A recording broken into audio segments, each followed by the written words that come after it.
Hello and welcome back to the boatyard where my project boat Twiggy is still awaiting a new transom. Last time I was here I squeezed in some fiberglass gunge resin with thickener added to it between the two halves of the boat. That has all hardened off quite nicely. There's a couple of little spots where I didn't get it all fully squeezed in, but I can add some more later. Not a problem, I don't think, and certainly looking better than the stuff that's in there at the moment, which is all just falling out. You get it with a screwdriver, it all just chips out. So that's better. I need to learn a little bit of tidying up, light angle grinding. I say that, but once you get going with that angle grinder, I could go straight through, but I'm going to try to do light angle grinding to tidy up the bit of glasswork I did at the bottom there, and also just round off these corners a bit just for the sake of it while I've got the angle grinder out. And then I have bought the new wood for the transom, marine plywood. There's a whole host of reasons why I have eventually gone with marine ply. I'll come back to that in a bit. But I've got the wood, it's here at the yard. I need to seal it with loads of thinned resin, soak it into the edges, all that kind of stuff. But also, crucially, not just cut into it, but make a template of this so that when I cut the expensive marine ply, I get it right. Because already I can sense it's going to be a shambles and I'll end up buying more ply because something will be wrong. But hopefully, I'm going to make an accurate template. And to that end, I went wandering around the local DIY store, which is on the same industrial estate as the boatyard, and I found this rather splendid 2 metre by 1 metre, or 8 feet by 4 feet roughly, sheet of thin, slightly corrugated plastic, which I think is, what does it call itself? A trade protection sheet. Anyway, could easily be cut with a knife, so I think if I hold that up to the back of the boat and do a bit of cutting, I should be able to make a template with that plastic and then transfer that to the wood. It's a good temperature today, about 18 degrees Celsius. The weather keeps looking like it's going to rain, but the forecast is insisting the chance of rain is negligible and that it's going to brighten up this afternoon, so I'm crossing my fingers.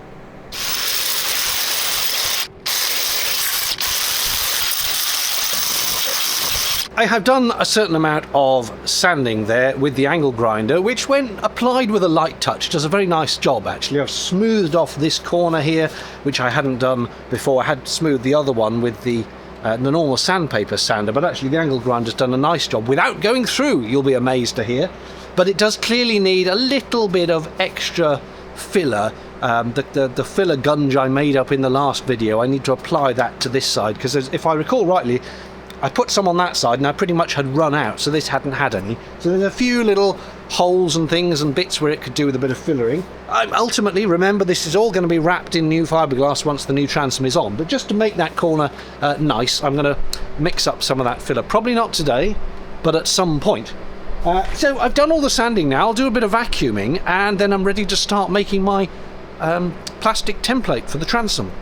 However, before I actually start doing that whole templating process, it's now 1 o'clock. I got here a little bit late because of stuff this morning and then going around the DIY store for various bits. So 1 o'clock means lunchtime. I've got the van here so I can make myself a brew, and I have something for lunch. What is it? Not cheese sandwiches. No, it's a chicken and mushroom pasty. I thought I'd just, break with tradition for a change.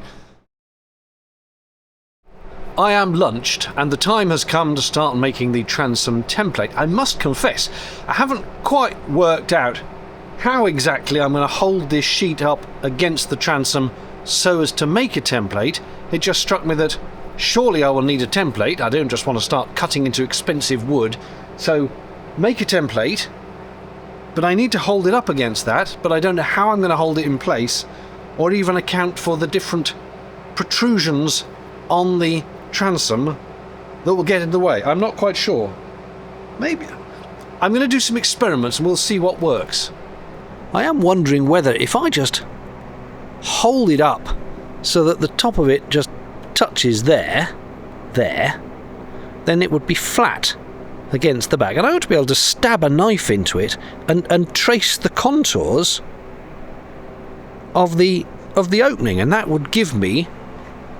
Well, no, it wouldn't, would it? Because if I went down there and went across there, I'd miss out the whole of that bit. But as long as I remember to account for that bit, certainly I could trace a knife up here and along here, just through the plastic. Now that might work, mightn't it? Still not sure how I'm going to hold the plastic in place, because there's nothing really to clamp it in place with and nowhere for the other side of a clamp to go. This is also going to be a problem when I try and glue the new transom wood in.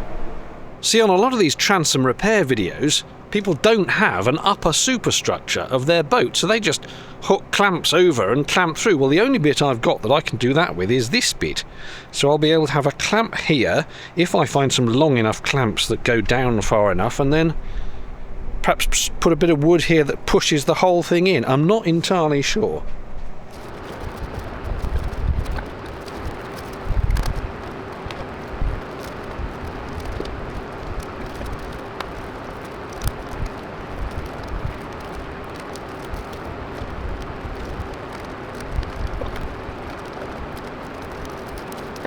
You know, it's not too bad, bearing in mind the whole thing is going to be stuffed around the edges with thickened resin filler anyway.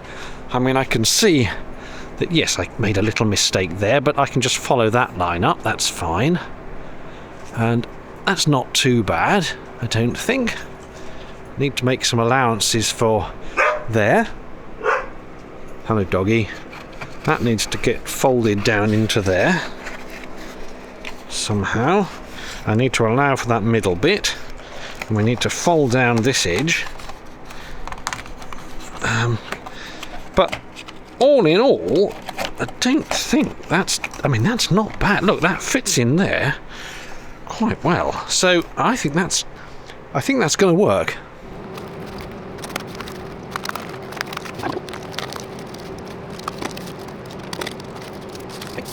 You know what? That is not bad. Goes right down to the bottom there. I might need to trim a millimetre or two off down there, but that's okay. I've slightly overcut it there, but I can account for that. And that's okay. And then that's all right down there. That's quite good fitting there. It's not bad, is it? I did wonder if I was going to have to do that many, many, many times. Now, this is less good. I'll have to account for that edge there, because there's a good ½ centimetre there I haven't accounted for properly. But all in all, I think that's okay. I think that is as tidied up as I can get it. I think the time has come to get my sheets of marine ply and cut them up. You may be wondering why I've decided to go with marine ply. And there are pros and cons. People are saying, oh, if you put wood in there again, it'll get wet again, it'll go soggy, you'll all have to do the job again. But I think that was the original transom. I did for a while wonder if it had been replaced once, but I'm not so sure, having taken it apart.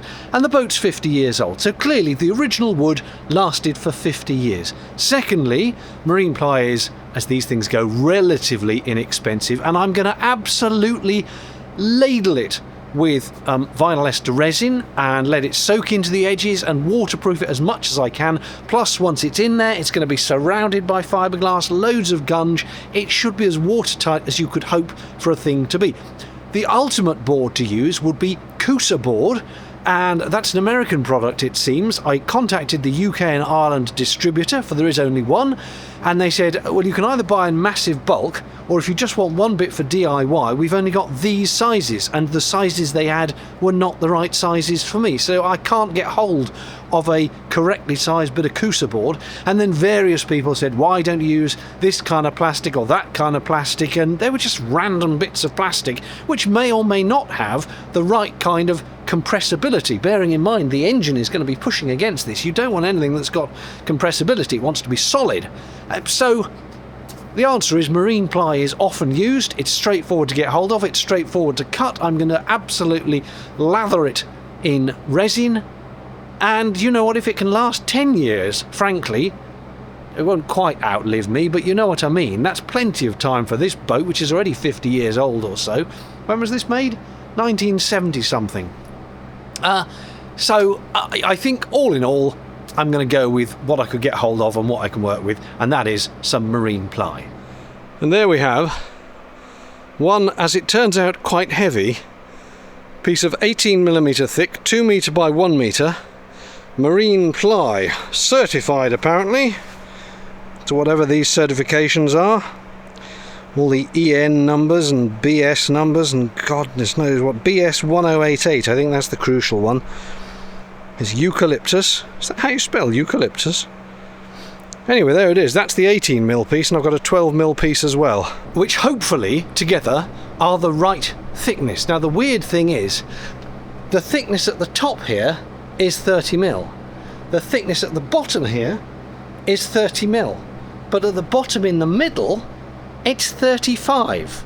And I know there's going to be someone in the comments saying, oh, it's because of the holes you put in the side of the boat, it's all warped and wobbled and stuff. That doesn't make any sense. No, if I'd cut it and the boat had folded that way, those dimensions should change. Not this dimension here, but this weirdly, 35, 30, 30, 30, 30, 30, 30, 30, just this middle bit at the back, 35.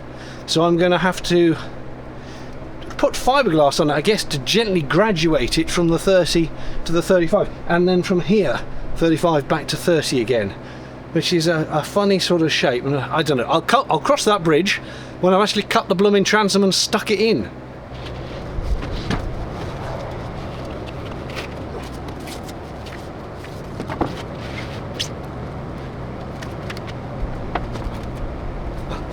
I'm going to cut them both together because I know that if I trace the outline of the template onto them individually, it'll just go wrong somehow. So put them together, and I'm not even going to trust it to clamps. I've clamped things before and you're halfway through cutting and you realise the clamp has shifted. So I'm going to screw the two bits of wood together so they are effectively one bit, cut the flipping template, and there's my transom. Wish me luck.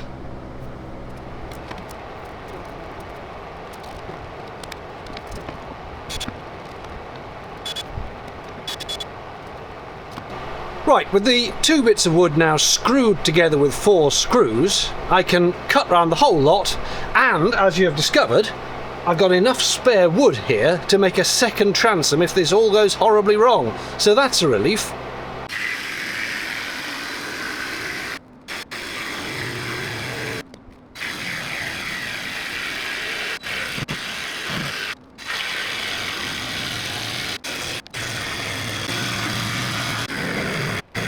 Look what I've done. I've almost ruined any chance of getting another transom by cutting across there to cut this piece out instead of cutting the shape.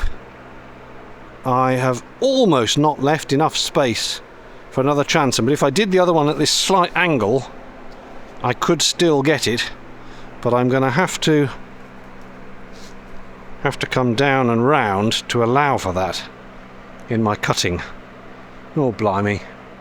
It's fair to say I'm also discovering the limits of using one single table to carry a huge piece of wood on, and as you try shifting the piece of wood around, the table tries to fall over.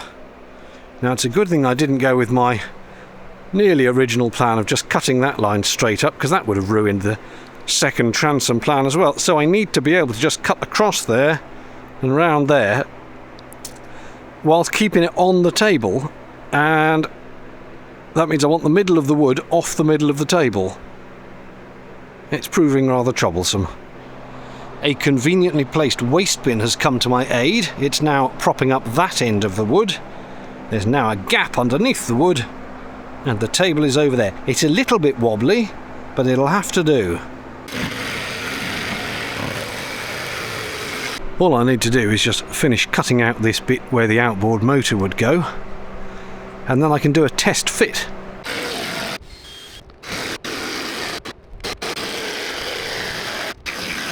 It's cut out. So with that, we now have the big reveal. Will it fit? Will there be lots of very bad language indeed, which I will have to bleep out? Let's find out.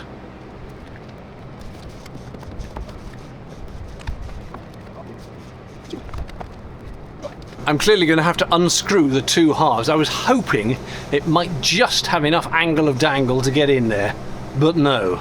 So I'll have to do it in 2 sections. That complicates the whole fitting procedure too. I've unscrewed them. Let's try again with the big un.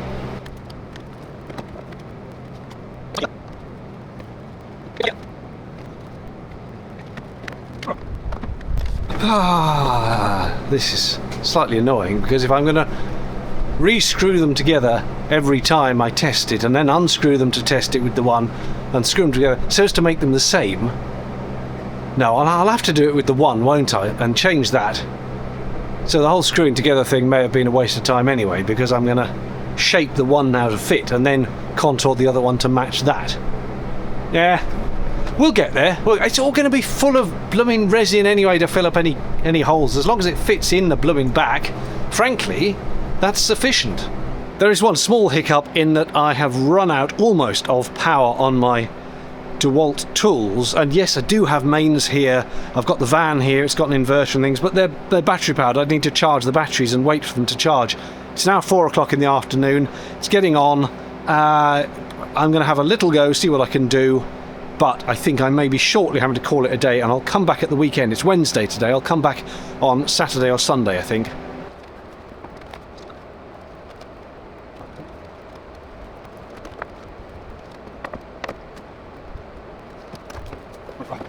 Still too tight on the corner. I've got to be careful I don't end up just getting fed up and chopping off loads of material that then makes it too small. I mean, having said that, the only bit that actually gets pushed on is the bit in the middle with the motor, and that pushes on the solid bits here. So everything over here isn't really pushing very much. That's very flexible. I can probably afford to be a bit more generous with the chopping off at the edges here. I've realised the problem.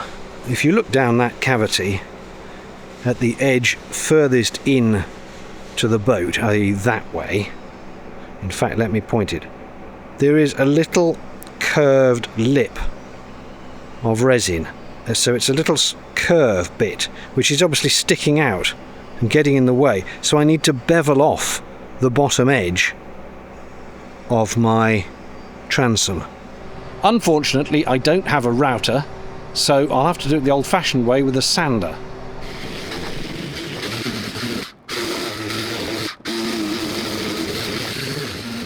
That is it. I'm giving up for the day. It almost fits, but not quite.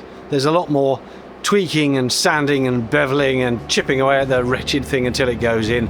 And if I end up making it a lot smaller and then just filling the gaps with fiberglass resin, so be it. That is for another day. Ugh. Going home now for a lovely shower.